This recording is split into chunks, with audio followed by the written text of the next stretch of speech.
Good morning, everybody. Today I am going to start the self practice 9F. Okay.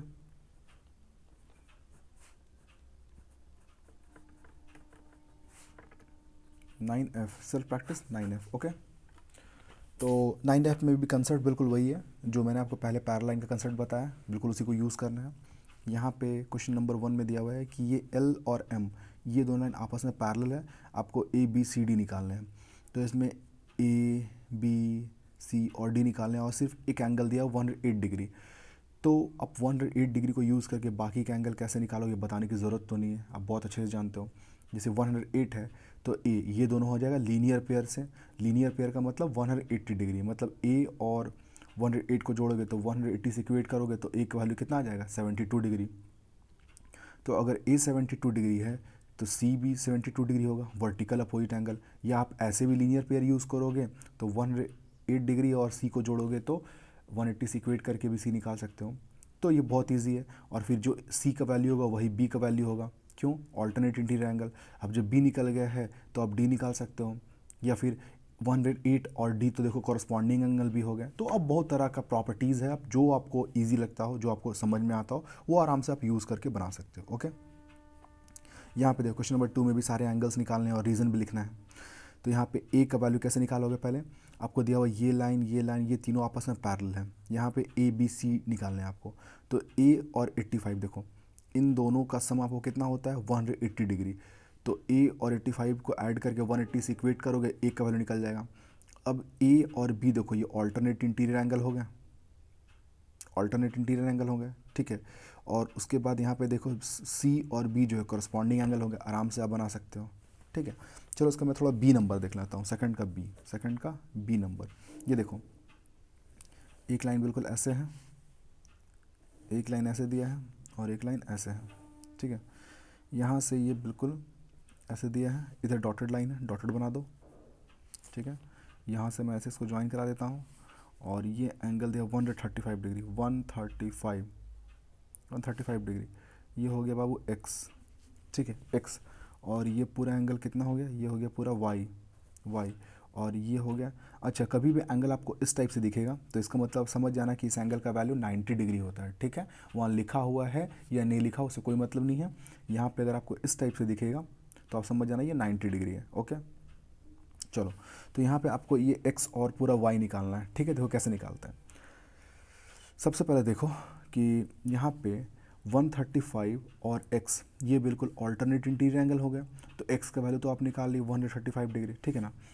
तो x is equals to 135 degree, ठीक है। ये हो गया तुमको बाबू ऑल्टरनेट इंटीरियर एंगल।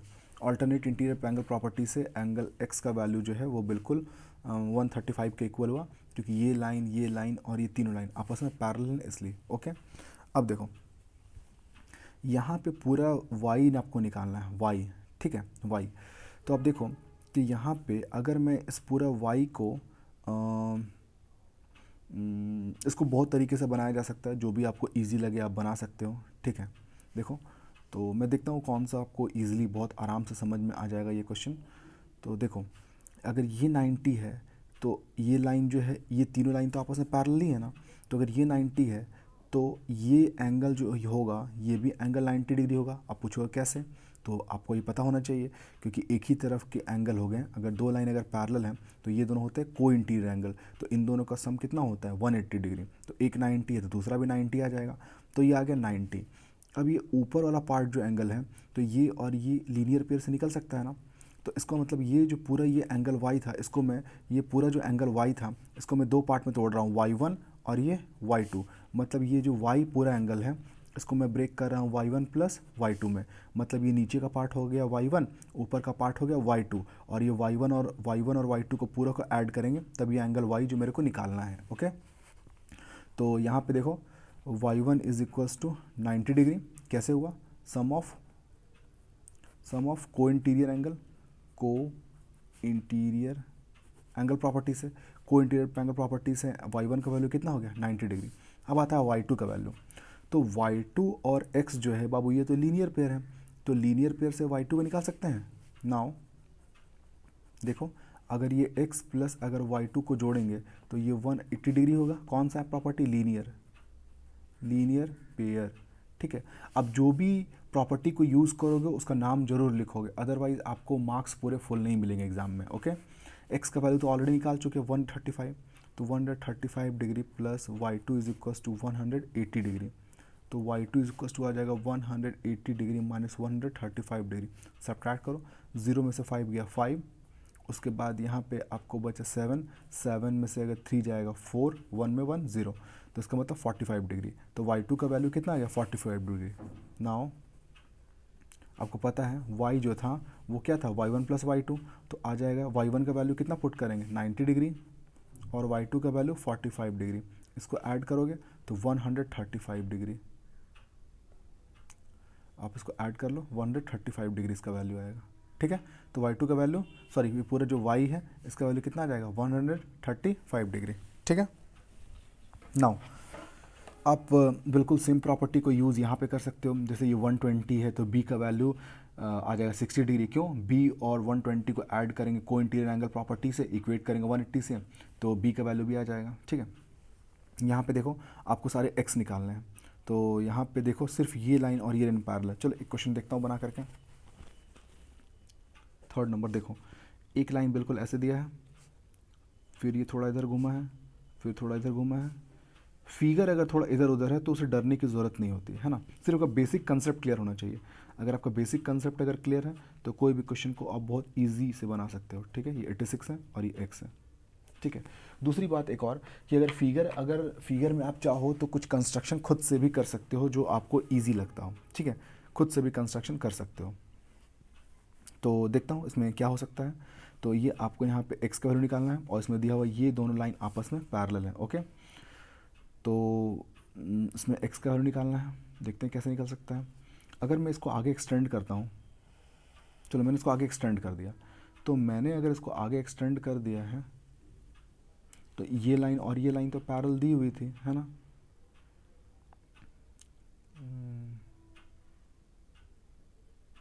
या फिर इसको मैं ऐसे भी एक्सटेंड कर सकता हूँ। अगर मैं इसको ऐसे एक्सटेंड करता हूँ और उसको ऐसे करके आगे एक्सटेंड करता हूँ, कोई प्रॉब्लम तो नहीं है, बहुत ईजी हो जाएगा। अब देखो अगर ये x है तो ये भी आपको x निकल जाएगा। किस प्रॉपर्टी से आपको बताने की ज़रूरत तो नहीं है, क्योंकि ये लाइन और ये लाइन पैरेलल था ना। तो अगर आप इसको ऐसे सारे लाइन को स्ट्रेट करोगे तो ये लाइन पैरेलल है, तो इसको स्ट्रेट इधर बढ़ाए तो ये पूरा लाइन इस लाइन के साथ पैरेलल हो जाएगा। ओके, तो अगर ये x है तो ये भी x होगा, ऑल्टरनेट इंटीरियर एंगल्स है। ठीक है, अब देखो यहाँ पे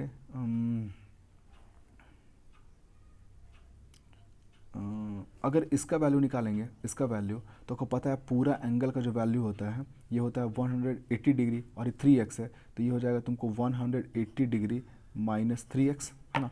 मतलब यहाँ पे पेन से लिख देता हूँ, ये जो वैल्यू है ये हो जाएगा 180 डिग्री माइनस 3x, है ना, 180 डिग्री माइनस 3x। ओके, अब देखो यहाँ पे दिया हुआ है 86 डिग्री, तो यहाँ पे एक्सटीरियर एंगल प्रॉपर्टी आप पढ़े होगे, नहीं पढ़ोगे तो मैं आपको बताता हूँ। देखो कि कोई भी अगर एक ट्रायंगल होता है तो कोई भी ट्रायंगल में अगर किसी भी एक साइड को, जैसे इस साइड को मैं बाहर निकालता हूँ तो यहाँ पे ये एंगल बनता है, इसको बोलते हैं हम लोग एक्सटीरियर एंगल।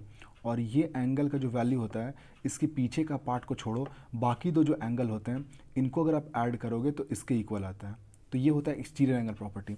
तो यहाँ पे जो आपको ट्रायंगल बनता हुआ दिख रहा है, तो इस साइड को अगर आगे एक्सटेंड करते हैं तो ये हो गया एक्सटीरियर एंगल, तो इसके पीछे का एंगल इसको छोड़ना है, बाकी इन दोनों को ऐड करना है।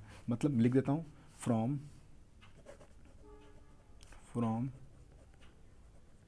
Exterior angle property x plus 180 degree minus 3x, मतलब ये दोनों एंगल का सम 86 के इक्वल होगा, 86 के इक्वल। ओके, अब देखो x माइनस 3x तो आ जाएगा 180 degree minus 2x is equals to 86 degree. 86 को इधर ले आओ, 2x को इधर ले आओ, 180 degree minus 86 degree is equals to 2x। Minus करोगे बाबू तो 86 माइनस करोगे, यहाँ पे आ जाएगा आपको 10 में से 6 माइनस करोगे तो आ जाएगा 4। उसके बाद 17 में से 8 माइनस करोगे तो यहाँ पे आ जाएगा आपको 94, है ना। एक बार माइनस चेक कर लेता हूँ, 10 में से 6 गया तो 4 और फिर यहाँ पे 17 में से अगर 8 गया तो 9, ओके ठीक है, 2x, तो x का वैल्यू कितना आ जाएगा 94/2, 94/2।